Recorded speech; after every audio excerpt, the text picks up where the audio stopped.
जैसे अभी तक हम अज्ञान आधार से सुना करते थे कि श्री ब्रह्मा जी, विष्णु जी, शिव जी ये अजरो अमर हैं, सर्वेश्वर हैं, इनके कोई माता पिता अर्थात जनक नहीं है। ये अज्ञान था, सत्संग नहीं था।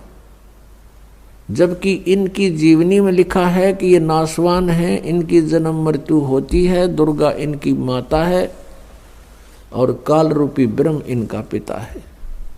तो ये अज्ञान था।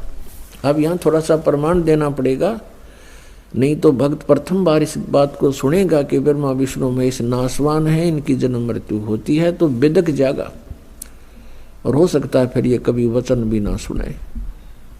उसका दुर्भाग्य होगा, क्योंकि सच्चाई से दूर भागना नहीं चाहिए। सच्चाई को धैर्यपूर्वक सुनना चाहिए, फिर विचार करना चाहिए कि सचमुच ये कितना सत्य है।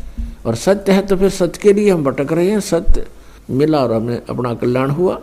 अभी तक हम असत्य में भटक रहे थे, असत्य साधना कर रहे थे, असत्य ज्ञान सुन रहे थे, असत्य परमात्माओं पर आश्रित थे। अब हमें सत्य मिलेगा तो ग्रहण करेंगे, हमारा सबका मोक्ष हो जाएगा। अब देखिएगा, थोड़ा प्रमाण दिखाते हैं श्री देवी पुराण में। देखिएगा, श्रीमद् देवी भागवत गीता प्रेस गोरखपुर से प्रकाशित है और इसके कौन है संपादक? हनुमान प्रसाद पोदार चिमनलाल गोस्वामी। और ये गीता प्रेस गोरखपुर से प्रकाशित है, मुद्रित भी वहीं से है। गीता प्रेस प्रकाशक एवं मुद्रक हैं गीता प्रेस गोरखपुर, गोविंद भवन कार्यालय, कोलकाता का संस्थान। इसके 123 पृष्ठ को ही पढ़ेंगे, इसमें बहुत से संशय दूर हो जाएंगे।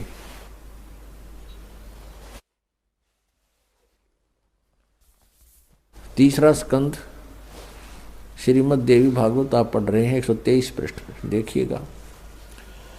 तुम भगवान विष्णु जी अपनी माता दुर्गा के विषय में कह रहे हैं स्तुति करते हुए, तुम शुद्ध स्वरूपा हो, यह सारा संसार तुम से उद्भासित हो रहा है। मैं ब्रह्मा और शंकर हम सभी तुम्हारी कृपा से विद्यमान हैं। हमारा आविर्भाव माने जन्म और तिरोभाव माने मृत्यु हुआ करता है। हमारा जन्म और मृत्यु हुआ करता है। केवल तुम ही नित्य हो, जगत जननी हो, प्रकृति और सनातनी देवी हो। ओह, फिर यहाँ कहा है, ये स्पष्ट लिखा है आविर्भाव माने जन्म। भगवान विष्णु जी स्वीकार कर रहे हैं कि मैं ब्रह्मा और शंकर हम सभी का जन्म और मृत्यु हुआ करता है। केवल तुम ही नित्य हो यानी अविनाशी हो, जगत जननी हो, प्रकृति और सनातनी देवी हो। ये भी याद रखना कि प्रकृति दुर्गा के लिए ही कहा जाता है। भगवान शंकर बोले, देवी यदि महाभाग विष्णु तुम्ही से प्रकट हुए हैं तो उनके बाद उत्पन्न होने वाले ब्रह्मा भी तुम्हारे बालक हुए। फिर मैं तमोगुणी लीला करने वाला शंकर क्या तुम्हारी संतान नहीं हुआ? अर्थात मुझे भी उत्पन्न करने वाली तुम ही हो शिवे। संपूर्ण संसार की सृष्टि करने में तुम बड़ी चतुर हो। इस संसार की सृष्टि, स्थिति और संहार में तुम्हारे गुण सदा समर्थ हैं। उन्हीं तीनों गुणों से उत्पन्न हम ब्रह्मा, विष्णु एवं शंकर नियमानुसार कार्य में तत्पर रहते हैं।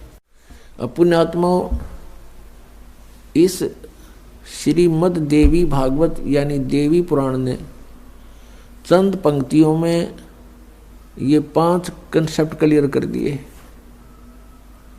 नंबर 1, ब्रह्मा विष्णु महेश नाशवान है, इनकी जन्म मृत्यु होती है, ये इनकी जीवनी में लिखा है।